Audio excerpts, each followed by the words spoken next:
And thanks for, Sorry. so now we're recording. Thanks for the Yeah. nice introduction, Todd, and I'm looking forward.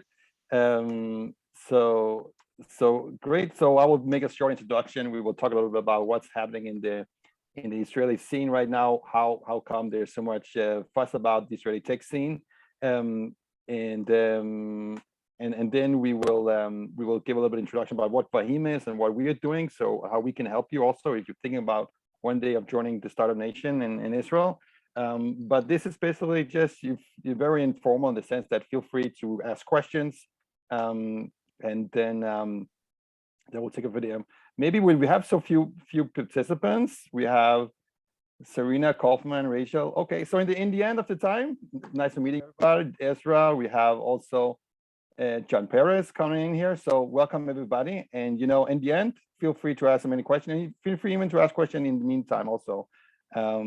So this is very informal in that sense. So, and you can also, of course, just schedule with me afterwards if you want more one-on-one discussions. So without further ado, again, my name is Johnny Niemann. I'm the program manager at Gvahim Tech, which is a program in the organization called Gvahim. So basically, I myself am from Denmark originally. I came to Israel 15 years ago. And yeah, the last 7 years, I had the fortune of working in this organization called Gvahim, where we help basically new immigrants to Israel, Ulim, who comes with a high degree, highly skilled Ulim, in from actually all fields. I specifically focused the last 4 years only on tech, but we help all fields of professionals.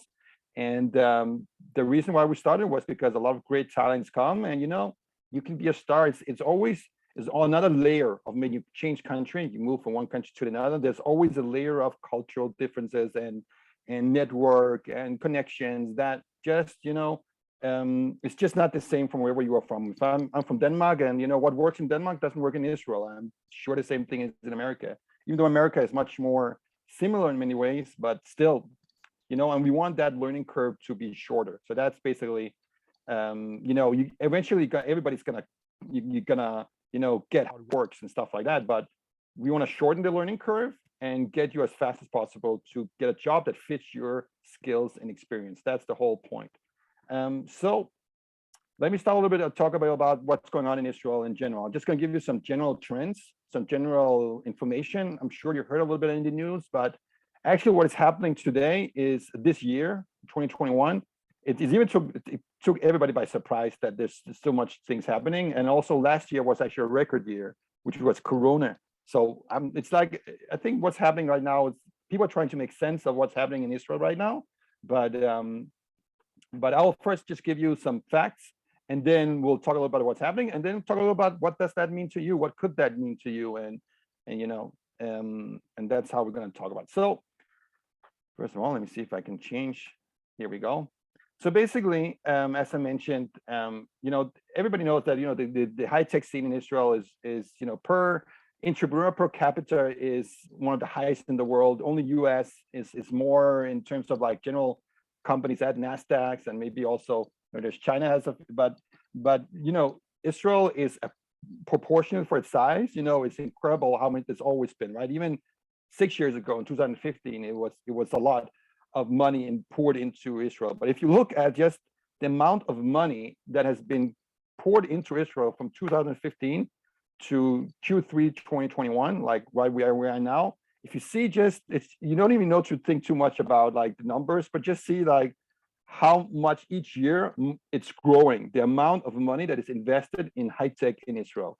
And I'll tell you a little bit about later what could that mean, what does that really mean for you? Because you're gonna ask, yeah, that's nice, Johnny, but what does this have to do with me? And I'm gonna tell you. So basically, last year, 2020, was a record year for Israel. And actually because of Corona, a lot of companies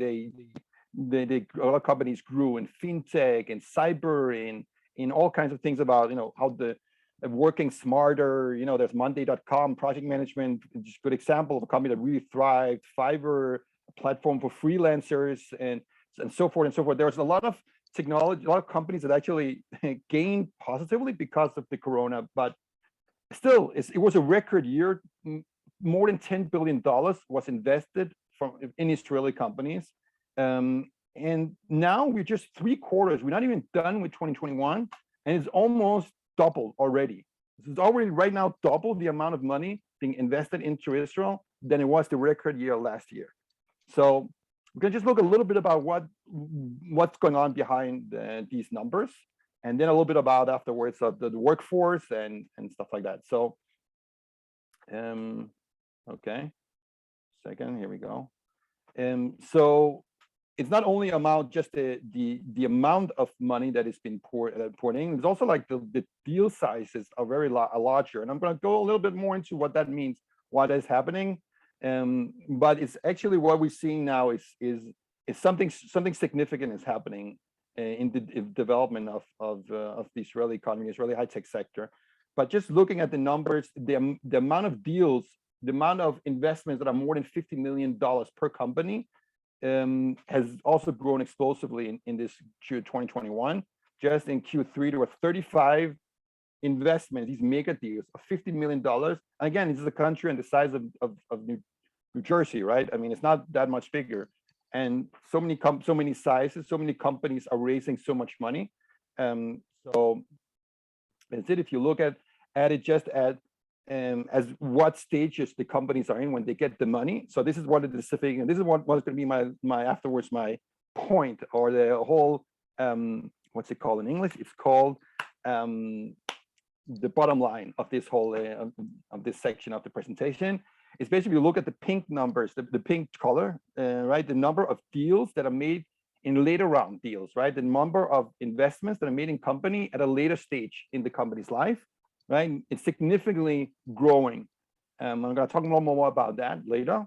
And then if we look at a little bit about which sectors of the high tech, because it's easy to just say high tech. You know, high tech has a lot of things, right? So in high tech, you have cybersecurity, fintech, smart mobility, digital health, ed tech, travel tech, ad tech.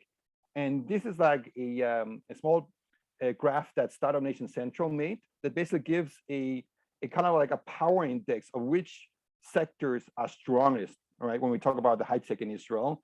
So it's based on basically, if you look at the x-axis is the power index, which is basically based on the amount of capital that is raised, the number of established companies, and the distribution of funds within each of these sectors. So what we can see here is really the cybersecurity and the fintech.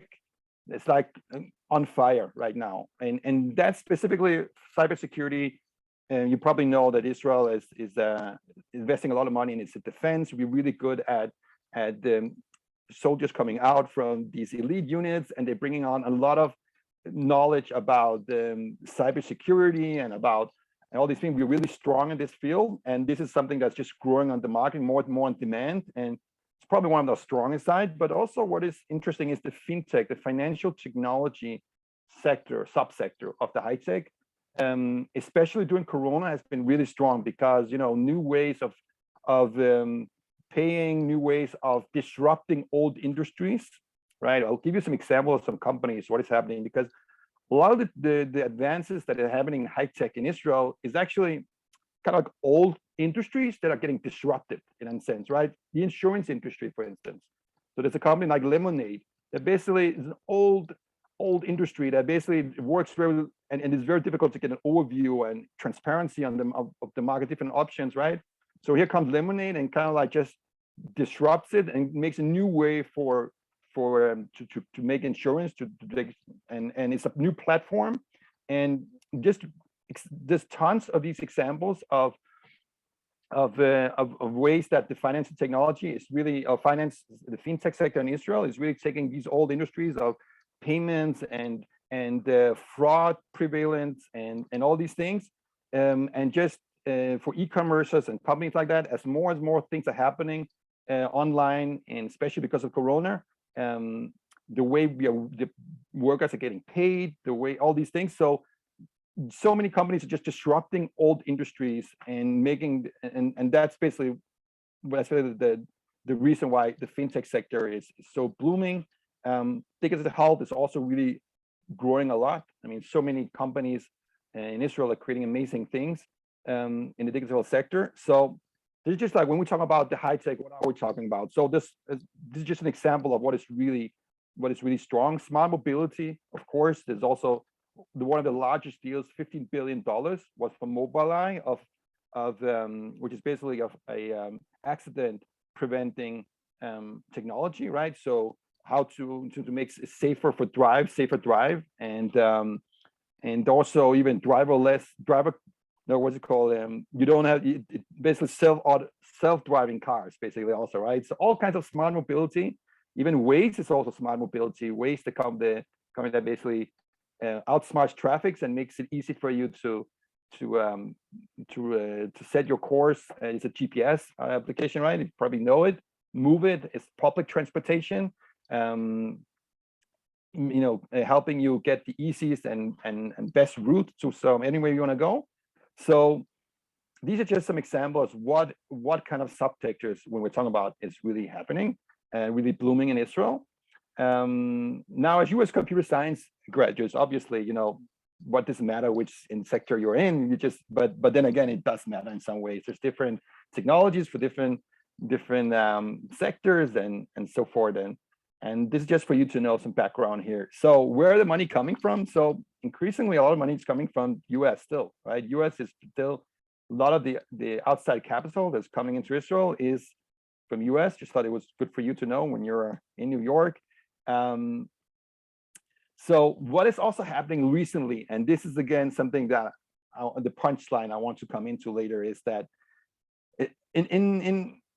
Israel is known as a startup nation. And what does it mean to be a startup nation? It means to be like a company that's some people who comes out of the army, or you build a startup, have a great idea, build something great, and then build something and then sell it on and bring it on and sell it on to a larger corporation, right? And then you make your exit, and then you move on to your next startup idea and so forth. So for a long time, Israel was known as the startup nation.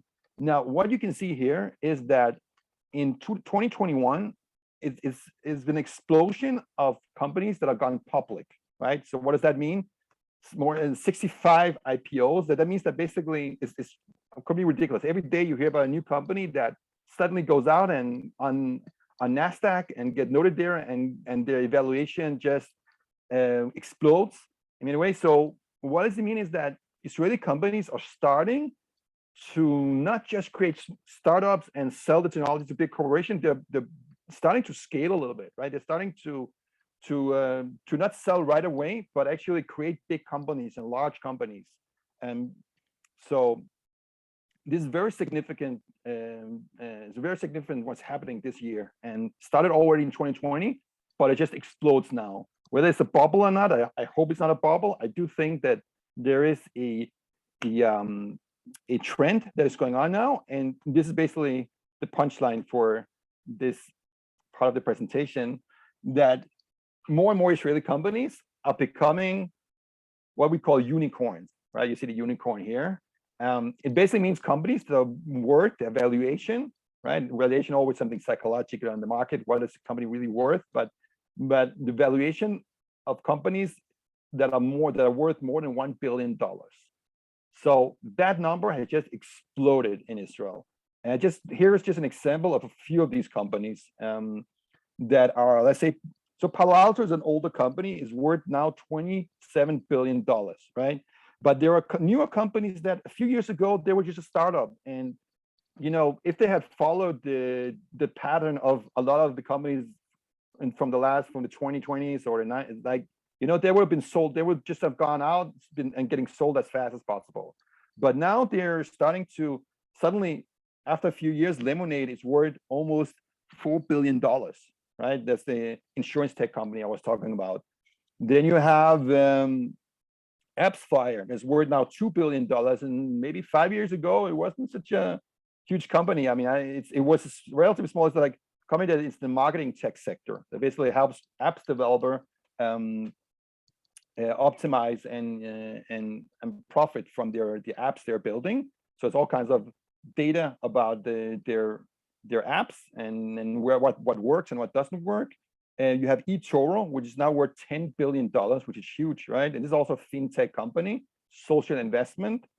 Melio, which was a small startup, like it can't be more than 4 years ago, and now they're worth $1.3 billion is another fintech company, and so forth and so forth. So a lot of these companies that are on this slide right here, it's companies that I mean, I knew them as a startup some years ago, and obviously it's not from day to day they become these unicorns, but the new trend is that they're now starting to, continuing as a large company, as their own company, right, and just growing and scaling their operations, right? So that means that, as I see it, and okay, this is at least my evaluation of what I'm seeing, is that Israel is maturing from being a startup nation to being the scale-up nation, right? This is what I'm seeing now, more and more larger companies.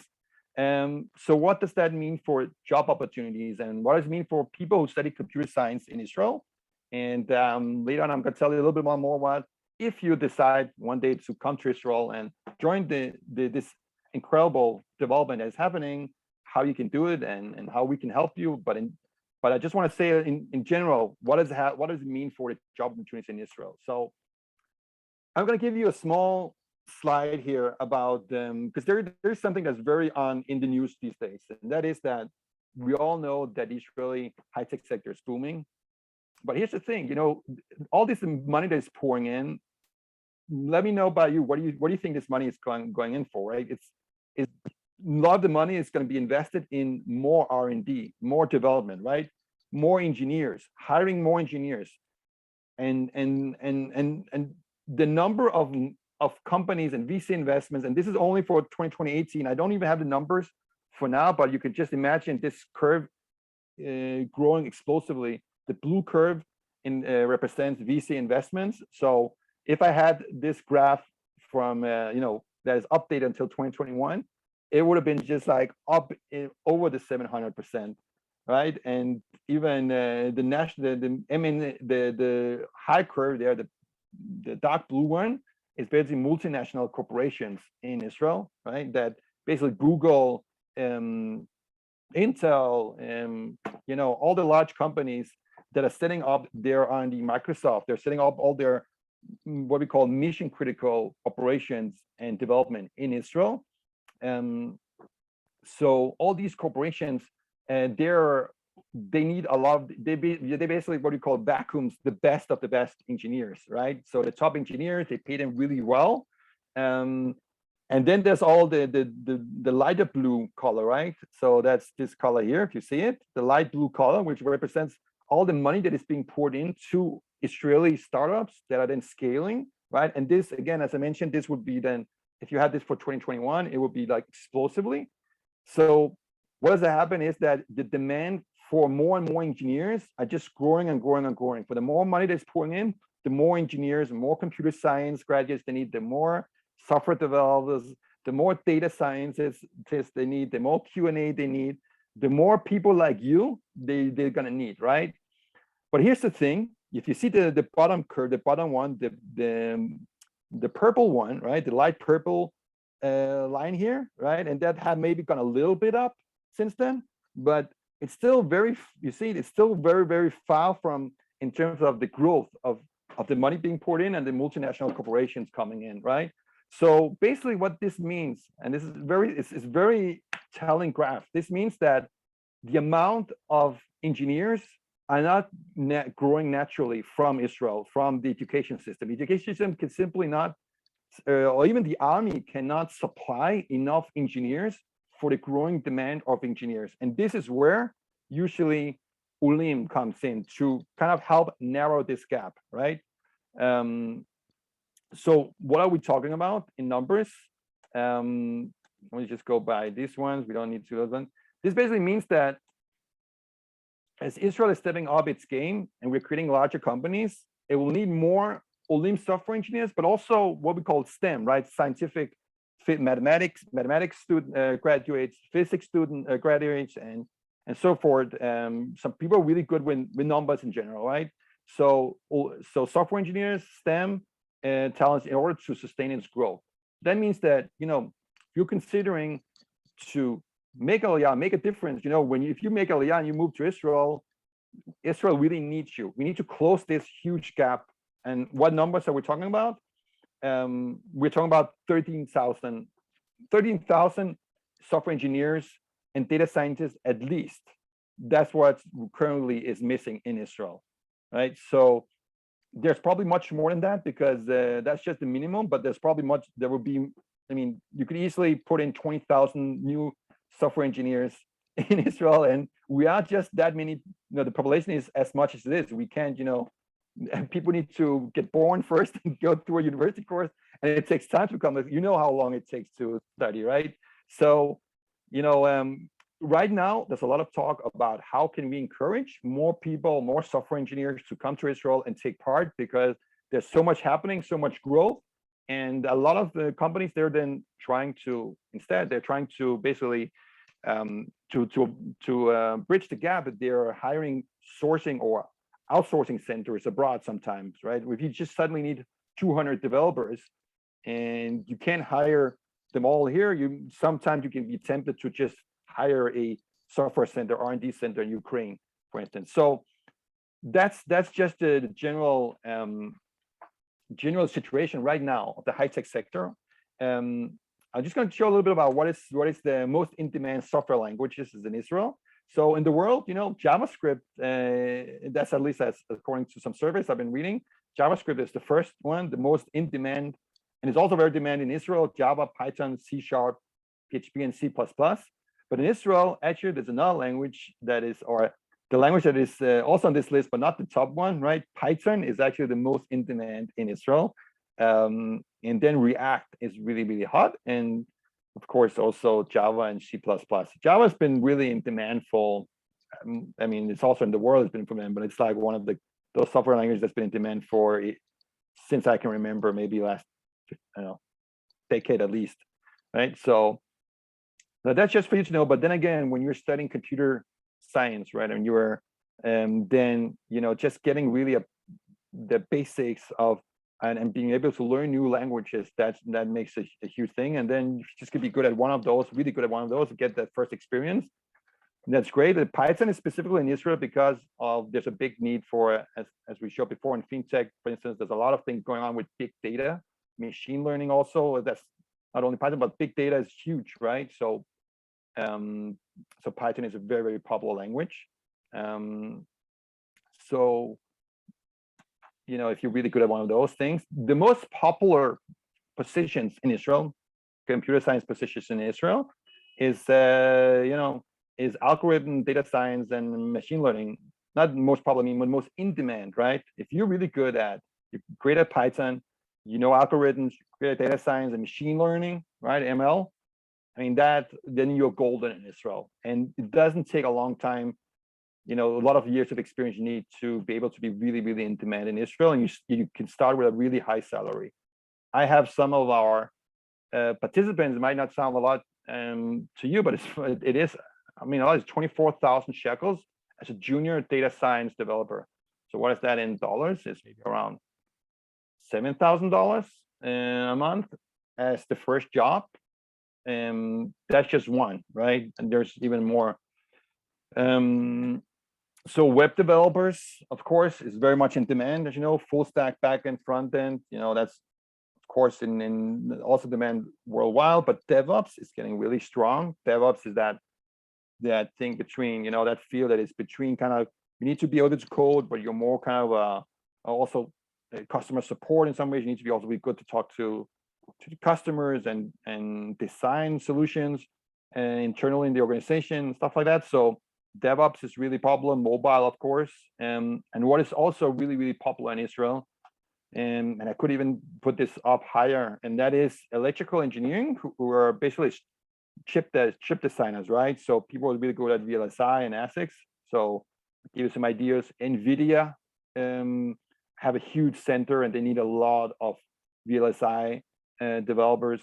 You know, you have Intel also, of course, who's opening up, and Intel is opening up. I mean, there's another multinational corporation that just increasing their operations, and they are in Haifa. They are going to build now a new site with 1,000 new engineers, right? I don't know how they're going to hire 1,000 engineers just like that. It's really for companies, it's really tough to find find those quality good engineers. And this is something that you could, if you wanted, you could take advantage of that. You know, web developers, full stack, backend, all these fields, right? QA automation is also in the testing, the QA field. You know, there used to be manual, used to be in demand, and now it's more, the QA is more going into automation. So it means you have to write a script, you know, and you need to be able to code a little bit, not too much, but you need to be coder is also, it's a great position. Also, you don't need to be, you know, you need to be very, very focused and very, very accurate, right? But you don't need to be a super coder to be in QA automation, but you need to be able to code a little bit. Of course, BI, you know, business intelligence, it's very hot. So just to sum up this part of the lecture is basically that, you know, the startup nation is growing rapidly. There's a huge IPO boom, I will call it. So it's basically a lot of companies are going public. A lot of Israeli companies that used to be just sold out, they get to a certain level, and then they just find a corporation to buy them and take over from there. And today they are maturing and not selling out right away, but they're raising money on the public NASDAQ, on Tel Aviv exchange, Tel Aviv stock exchange. Right, AI and big data and machine learning is super hot. It's like every company, with respect for themselves, I have to say that there's something with artificial intelligence and machine learning, and that's really in there. And I would say cyber is by far the most resilient through the whole Corona crisis, and also there. And then they have really been strong and growing all the time. Doesn't matter what happens. Digital health and fintech is falling really nice behind. As I mentioned, there's real focus on later rounds investments, and Israel needs at least 13,000 more software engineers and data scientists, and the demand just keep going up. I mean, more and more companies are putting out their research departments there, and more Israeli startups are blooming and maturing, and that's just the situation. So let me stop here, and while I go on to the next part, and just see if there's any questions. Feel free. It's just you, me, Todd, and the rest of the world when it gets on YouTube, right?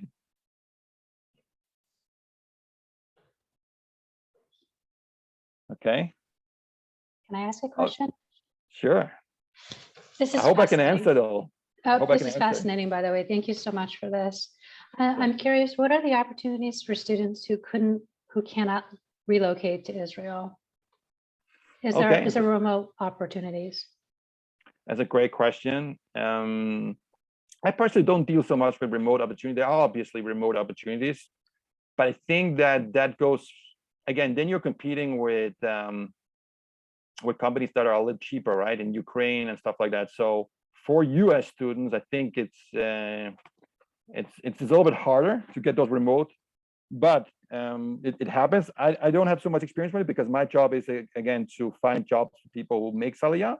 I haven't, I tell you what, there is in Israel, there's a psychological barrier that a lot of companies do not want to hire. They prefer not to hire someone before they make Aliyah. That's what I see when I talk to a lot of people before they make Aliyah and say, can he start before? Can you hire him before he makes Aliyah, and then he can make Aliyah with a job? And usually they say, like, let me talk to him when he comes to Israel. And I don't want to talk to him right now.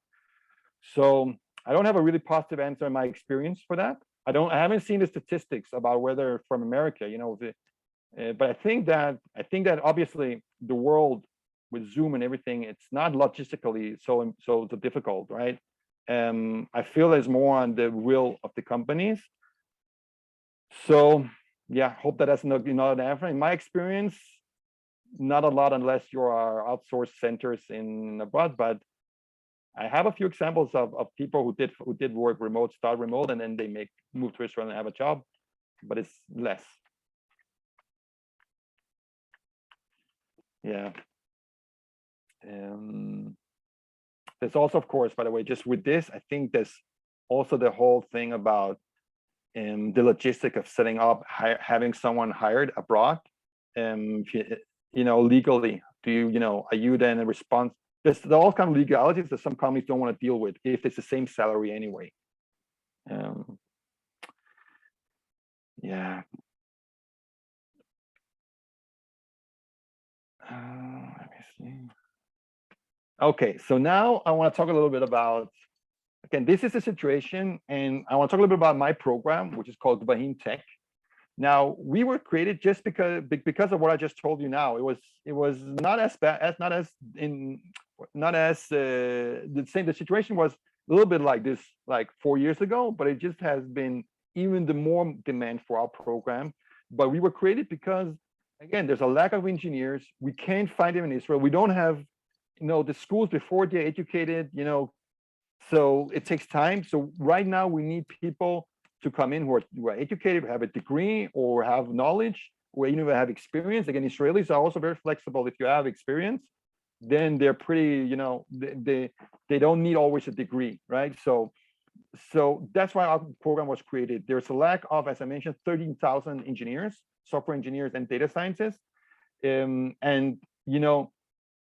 So we basically we are already dealing with new immigrants, and we were talking to some donors and other organizations, and also the government has been asking for these kind of programs to basically help ease or make the bridge easier for people abroad to make a soft landing, creating the connections, and people will come, but also people just considering to come, make it very easier for them to make that move, and that's basically why we were being setting up. So we were set up to help people, software engineers who are exploring employment opportunities in Israel, to come here and then give them all the information they need. And this is basically a free program because there's a lot of will in Israel, and there's going to be more programs like this, I think, in the future, as right now it's just being debated in the government.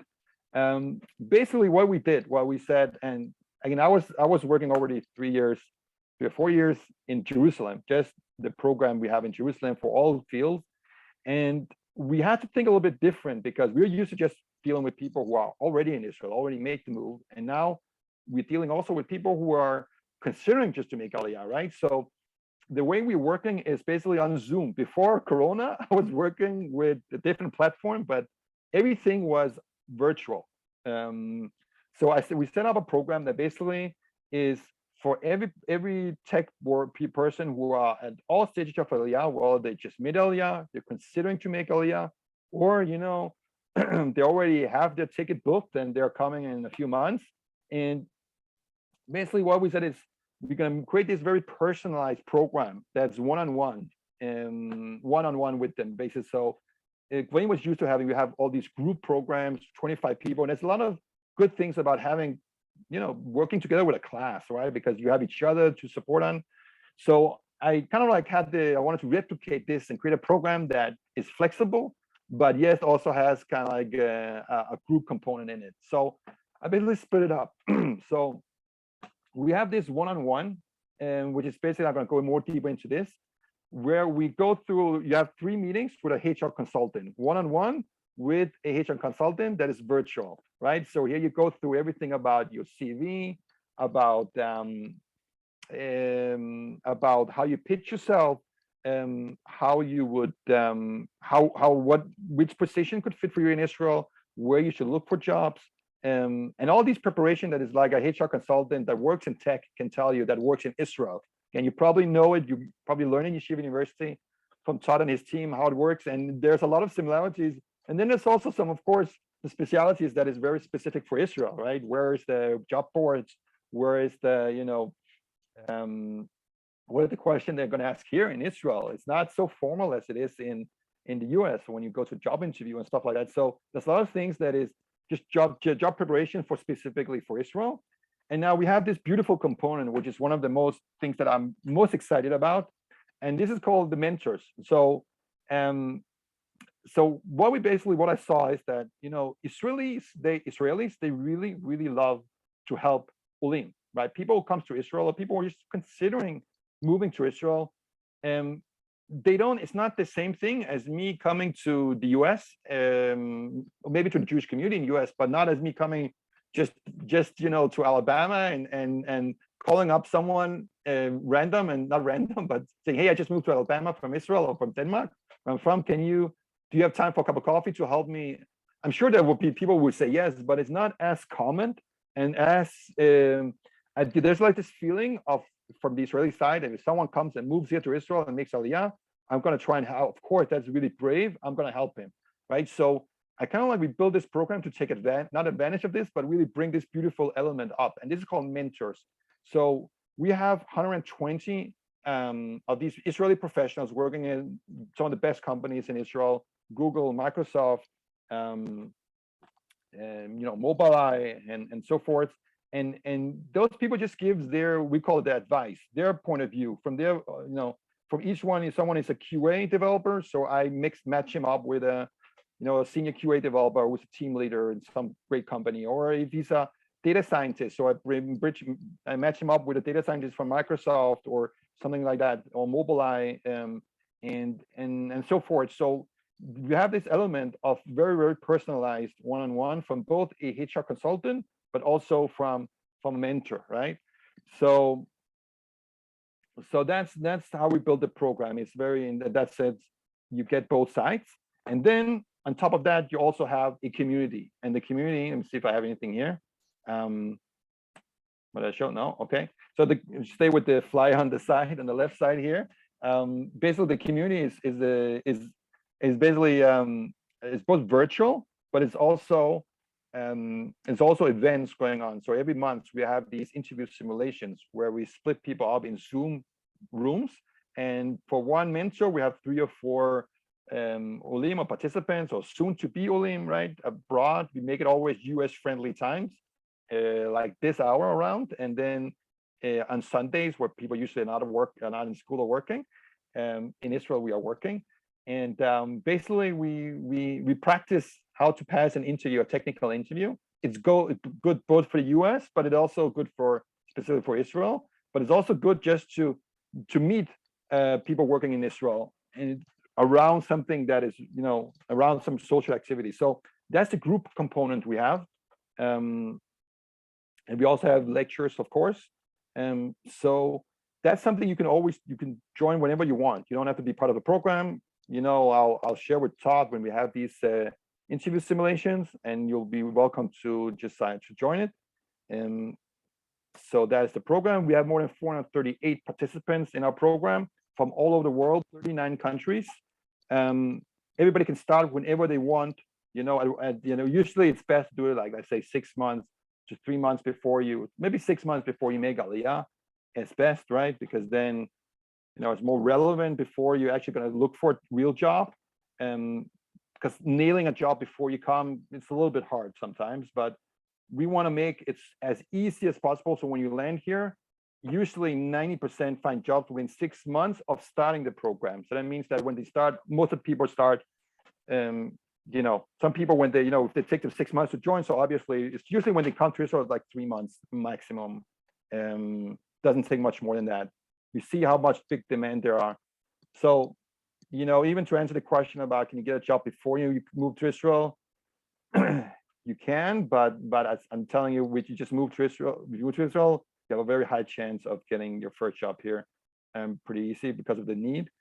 So that's the program. We grew like every year, and we're going to grow more and more. It's just by word of mouth that we're growing so much. And this is an interesting fact that most of our participants come from abroad, Olim. They actually find jobs. 50% find jobs in startups, which is like smaller companies that are between 1 and 50 people, or small businesses, right? These are the ones that really, really, really are in need, because the multinational corporations are vacuuming the top of the most experienced people, the Googles and Facebook and so forth. They're really taking those ones, and the ones who are really hurting in this demand of engineers is the smaller startups and the smaller businesses. And they're actually very stable in Israel. There's a lot of small companies that are very stable and very good. It's not the same as a lot of other places in the world. Even though US is also small businesses can be very stable, but I say other countries we were dealing with less. And then, of course, a lot of people find jobs in large companies. But that's basically it.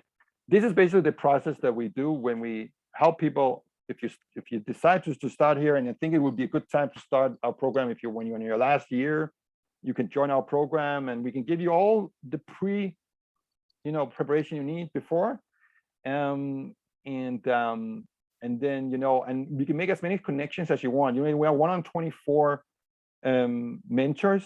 We have almost 500 alumni who are working in great companies, and all of them could easily take a virtual cup of coffee with you and give you their insights, what they think it is, how they think things are. And we just had this week, we had someone finding a job because of his mentor. They talked, he gave him advice, and then he connected him to his boss, and now he's working at that same company.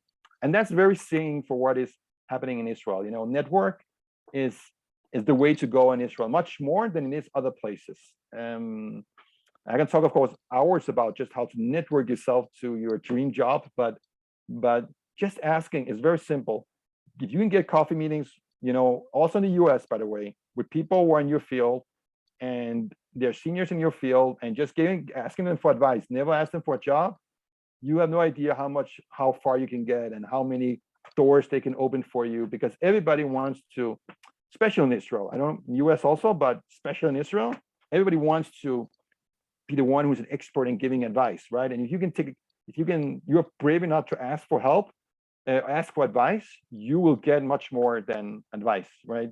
Usually, there's a saying in Israel that I was going to say this. I'm going to close the presentation a little bit. There's a saying in Israel that if you ask for a job, you're going to get an advice, and if you ask for advice, you're probably going to get a job.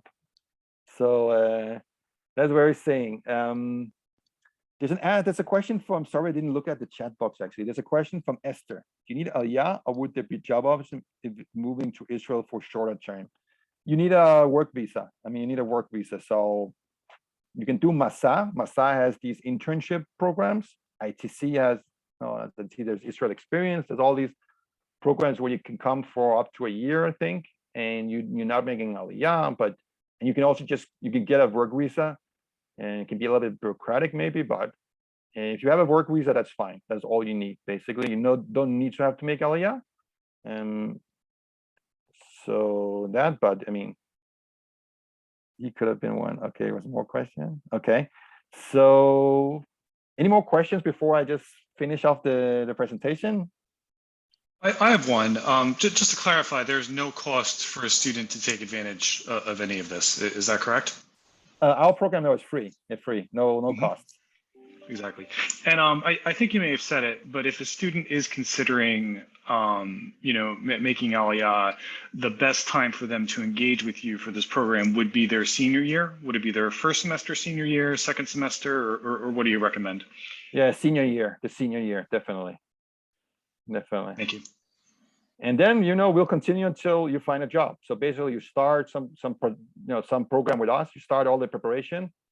And when you come to Israel, you continue until you find a job. It's like you join a community of Israeli volunteers, but also of alumni and also of staff. So you're part of this, the community. And it's just about taking advantage of it. It's kind I of think there was a student that had a question. Yeah, I see her. Go ahead. Yeah, I think you touched on this before a little bit, but I was wondering, for people who already have a job in the United States with a large corporation that has offices in Israel, to what extent have you found those companies helpful in allowing that person to just transfer to their Israel location? Oh, I have there's a few examples of those who've been doing that. One we did from New York, Google in New York to Google in Tel Aviv. I don't know if you know, it's called Ron Shapira. And it happens a lot, but it's not always easy. It doesn't matter where you are in the world to do these things. It's not always that you can just do it, but we have a lot of examples of people doing that.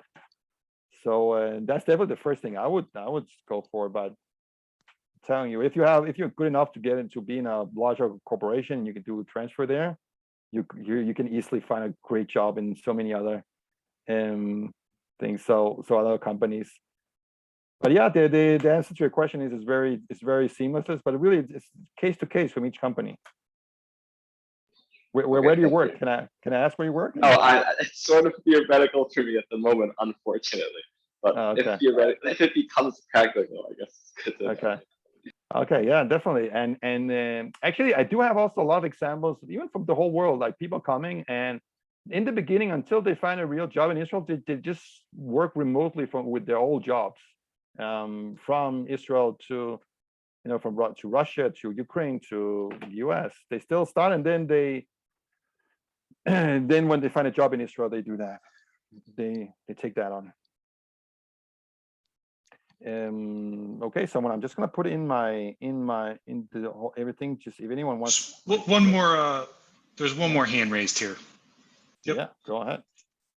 Yeah, thanks for your time. I was just curious, for someone who might not be looking to make Aliyah right after their senior year, let's say, what are some practical things that you could suggest to facilitate an easier transition to Israel a few years after maybe graduating from college? Okay, so it's a great question, and the first thing is basically just the best thing you can do is really get that experience. I mean, get that 2 years of experience with a good company, solid in whatever language, software language, or whatever position, whether the back end, front end, full stack. If you can get those 2 years, that experience, that's going to really ease the transition. And I want to talk about so that's the first thing. I mean, getting the real life experience, because in Israel, people look at experience, and the more experience you have, the more attractive you are. And so that's the first thing. The second thing is obviously the network, the connections you can make. I mean, you already start now on making all the connections in different companies that you want. But again, you can either reach out to our network, you can reach out through Yeshiva University graduates who are working in Israel, and just kind of like I call it as putting an ambassador in each of your dream companies, so when you come, you're ready, and you can ask him to forward your CV internally, right? So building your network, working on getting the experience on your CV, right? If you come with a CV that has 2 years of experience compared to a CV that just has graduate with 0 experience, it's a whole different ball game. Another thing you can do is obviously you can go on a 1 year or 6 months internship, right? You can do internships in Israel, whether you're in the summer in your studies in Yeshiva University, you can do a summer internship in Israel, get the feel of it, make the connections. So yeah, those are the 3 main things I would say. Cool. Was that a good enough answer? Yeah, thank you. Okay, great. So let me just finish a little bit if I have more. I want to show you something else that I think is interesting. Okay, this is just the monthly interview simulations we had before Corona. We did it in Google all the time. Whiteboard interviews. You're also going to do this in the US, but especially in Israel. People out there, the companies that really want to see actually how do you think, right? So they're doing these exercises. And this is like for the bottom left is a senior developer from a team leader in Waze, which is part of Google. And basically, he's looking on two Olim solving a problem that he puts up, and they just have to solve on the whiteboard. It's happening in all companies in Israel. Israelis are really into how do you actually problem solving. How would you go about it? Not if you get the right result, but how would you go about it and see if you can problem solve. And you're going to give up, or you're going to try and what you call go around the corners. You can't get in the front door. Can you go into the window? How are you thinking? A few of our Olim, there's a lot of we have a lot of success stories of people coming. Joshua, for instance, is a junior software developer who got a job in Cinemedia in Jerusalem. This is formerly Cisco, and Cinemedia is a big company in Jerusalem. And he applied to a lot of jobs. He was a junior. He came from a really good university in England. Even though there's a big need, sometimes when you're a junior, it can be difficult, even in the US, to get your first job. He said he applied to a lot of positions, but in the end, there's a difference between the way you apply, whether you just send your CV, or the way that you're going to raise your chances to 40% if you send it to someone who works inside the company, which is the way that we do in Gvahim, right? And so here's another example from Shmuel Kaminsky, who is working in Shutterfly. It's a company in Haifa. Haifa is also a big scene in Israel. There's a lot of companies in the Matam Technology Park. If you think about which area of Israel is the best, so Tel Aviv is by far the best one, but Jerusalem is really coming strong also. Jerusalem is fast growing as one of the top places, and there's less competition in Jerusalem. Tel Aviv and Haifa and Jerusalem is the three main places. And then cybersecurity, there's actually a lot in Beersheba. But here's an example of Shmuel who got a job in Shutterfly, made Aliyah from US, and he got a job as a senior developer in Shutterfly in Haifa. So here we have an example of Tammy, who's from New York, and she got a job in as an Android developer. And again, I told you, mobile developers is really is really high, is really in demand. And then we have a here for Zach, who's also from the US, who actually landed a job as in Google as a software engineer. And you know, we helped him getting the interviews, and it's, you know, it's possible to get those. It takes a lot of preparation to get a job in Google, but you know, and those the big companies, but you know, it happens for a lot of Olim. And again, the English factor, the fact that you don't know, if you don't know Hebrew really well, it's not a factor in high tech. High tech, you can get along with English. I want to talk like the last 5 minutes, if I had that, just to talk about Jerusalem, which I think is the next tech hub. So basically, Jerusalem is, again, that's where I live also, and it's also very attractive probably for you. And you probably think that Jerusalem is, you know, what's happening there. It's a more religious city, but there's actually a lot of technology companies there, and it's more a village feeling. It's a more like family oriented. It's more not family. It's more friendly, you could say, in many ways. Than it would probably be like New York, and I don't know if you could call it New York and Connecticut, but it's just like Boston, maybe New York and Boston. But there's just more, it's more relaxed, and it's more stable in terms of like when you get a job, you don't just easily, there's not that much dynamics in terms of instability that can happen in a lot of Tel Aviv companies. And there's less competition in many ways. But even if you want to live in Jerusalem, okay, and you want to work in Tel Aviv, it's still the same as taking the subway from Brooklyn to Manhattan. I mean, it's not that much. I take when I go to Tel Aviv from Jerusalem, I have a direct train, 45 minutes. I'm in Tel Aviv, in the center of Tel Aviv, where a lot of the companies also are located, right? So it's not even sometimes near Tel Aviv, it can take longer time because of the traffic. So I'm just saying, like, where you live in Israel, it's such a small country and the size of New Jersey, that New York, it's Jerusalem, Tel Aviv, it's not so far away from each other. So those things, not a factor. If you find Jerusalem attractive, you can easily even live there and even work in Jerusalem, which is booming right now with more than 400 tech companies. There have been 22 exits, or you can just work in Tel Aviv and take the train every day, or a few times a week if you here in these Corona days.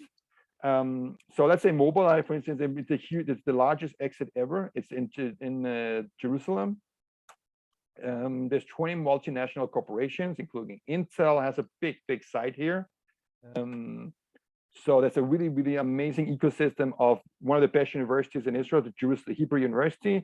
Kibbutz Ram campus have a lot of computer science, one of the best computer science. The head of the computer science faculty was also the founder of Mobileye, Amnon Shashua. And there's a lot of companies. There's Orcam, Mobileye, Ex Libris, Lightrix. There's so many companies. And there's a lot of communities, a lot of meetups. So you have a lot of village feeling where everybody knows each other, everybody helps each other. There's a lot of Americans in Jerusalem. So that's just a little bit about everything, I would say. We are at 7 o'clock. I don't know how much time I have, but feel free to ask questions. I have until my wife needs to give birth. I have here, so we just ask questions and let me know.